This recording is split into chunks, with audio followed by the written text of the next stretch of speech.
पूर्ण करा. बापूंचा तर आमचा म्हणजे खेटा असायचाच मंत्रालयामध्ये.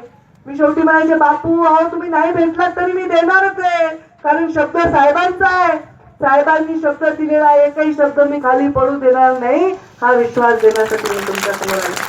आज या सर्कलमध्ये सार्वजनिक बांधकाम विभागामधनं देवगाव विडा तरळणी हा रस्त्याला 85 लाख रुपये मिळाले. जळम विडा दारू रस्त्याला 47 लाख रुपये. देवगाव विडा रस्त्याला 1,36,00,000 रुपये. देवगाव ते रेणुका माता मंदिरला 13 लक्ष रुपये. विडामध्ये सभागृहाला 5 लक्ष रुपये. दैफळ मावली इथे लिंबाच्या वाडीच्या रस्त्याला 40 लक्ष रुपये हे आम्ही दिले. एकूण 3,26,00,000 रुपयाचा निधी हा पीडब्ल्यूडीच्या माध्यमातून झाला. त्याचबरोबर जलसंधारण, ज्या जलयुक्त शिवारचा उल्लेख आपण केला, जे जलयुक्त शिवार पहिले वर्षभर खातं माझ्याकडे होतं, त्याच्यातनं विविध विकास कामं आपण करू शकलो. प्रत्येक तालुक्यामधल्या नदी पुनर्जीवनाचा, प्रत्येक गावामधल्या बंधाऱ्याचा, ओढ्या नाल्याच्या खोलीकरणाचा कार्यक्रम घेतला, जेण्यामुळे आज केजमध्ये पाणीच पाणी झालं. आणि जिथे पाणी 500-400 फुटाला लागत नव्हतं बोरला, आता ते पाणी 80-100 फुटाला लागायला लागले. हे तुमच्या डोळ्याने तुम्ही पाहिजे. म्हणजे 5-10 लाख खर्च करून एवढं पाणी वाढू शकतं जमिनीतलं, ही कल्पना सुद्धा कोणी करू शकली नसते. कधी कृषीचे काम व्हायचे, कधी बंधारे बांधले जायचे, कधी खोलीकरण व्हायचं, कधी गाय काढला जायचा, कधी सीसीटी व्हायची, डीप सीसीटी व्हायची, कधी बांधबंदीची व्हायची, कळायचं पण नाही लोकांना. पण आता मात्र आम्ही सगळ्या गोष्टी पारदर्शक करण्यासाठी काम केलं आणि 23 सिमेंट बंधारे कृषी विभागामधनं आम्ही 1,56,15 लाखाचे या भागामध्ये दिले, या सर्कलमध्ये दिले. 1327 लक्ष म्हणजे 13,27,00,000 एवढा पूर्ण निधी हा जलसंधारणाच्या माध्यमातून अख्ख्या केज तालुक्यामध्ये खर्च झालेला आहे. 25-15ला 97 लक्ष रुपयाचा निधी इथे दिलेला आहे या गावाच्या अंतर्गत रस्त्यासाठी.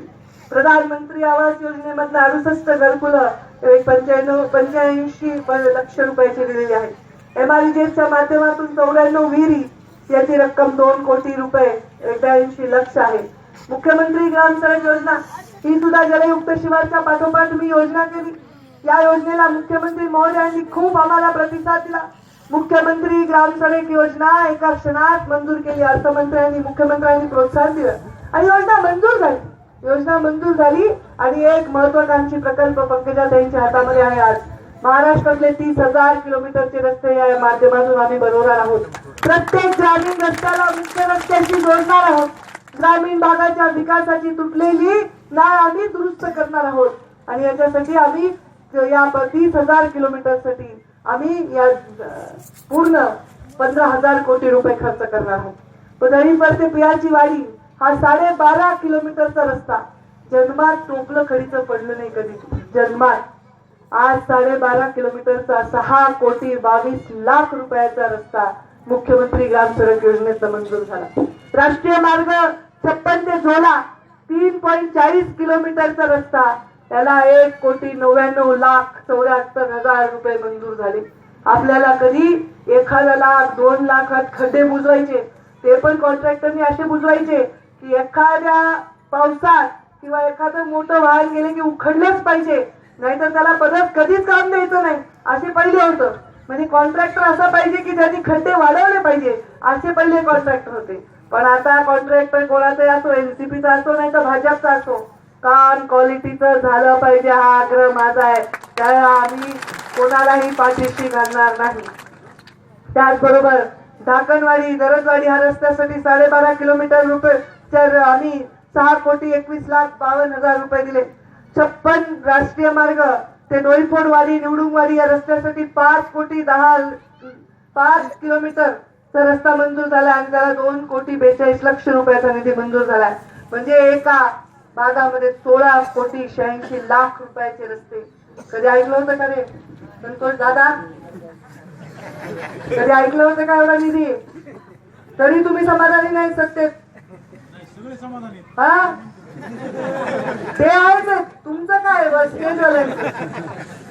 संगीताताई, तुम्ही तर पहिल्यांदाच आमदार झाले. आम्हाला 5-5 लाख रुपयासाठी आमची तूर तुटायचं. 5 लाख रुपये गोपीनाथ मुंडेचा जिल्हा क्रॉस, 5 लाख रुपये पंकजाताईंनी मागणी केली क्रॉस. ह्या आता आमदार नक्की आहेत. आमदार डायरेक्ट सत्ताधारी पक्षाचे आणि पुन्हा पंकजाताई पालक. काही कुणाच्या चपला भिजवायचे नाही, मंत्र्यांच्या पुढं पुढं करायचं नाही. ताईच्या घरी यायचं आणि ताई तावडेंना फोन लावा, ताई चंद्रकांत दादांना लावा. किती वेळ लागला तुमची सुतगिरणी मंजूर व्हायला? का उभा राहून सांगा, का नाव काय दिलंय सुतगिरणीला? किती खर्च आला? एक प्रिंट आउट काढायला 50 पैसे खर्च आला असेल ना पत्राचा. असा कसा खर्च नाही आला? 61 कोटी. बघितलं का? काय पायगुण चांगला आहे माझा. आता हे आमदार झाले डायरेक्ट सत्ताधारी पक्षाचे. यांना वाटतं मग ताई 25च कोटी आले, आम्हाला 75 कोटी पाहिजे होते. मी म्हणलं या लोकांना विचारा, टोपलं पण खडी कधी पडली का रे तुमच्या दारात? आणि आता काय मी वाचून वाचून घसा कोरडा पडला माझा. अर्धी बाटली पाणी पिलं भाषण करायच्या आधी.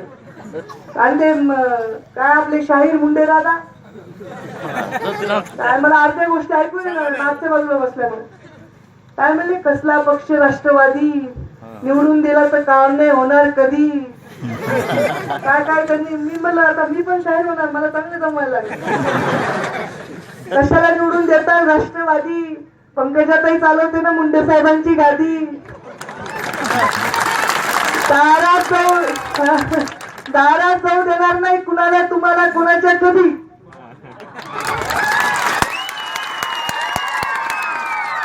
आणि उगा बाकीच्यांनी करायचं नाही मधी मधी. मला आठवले साहेबांची आठवण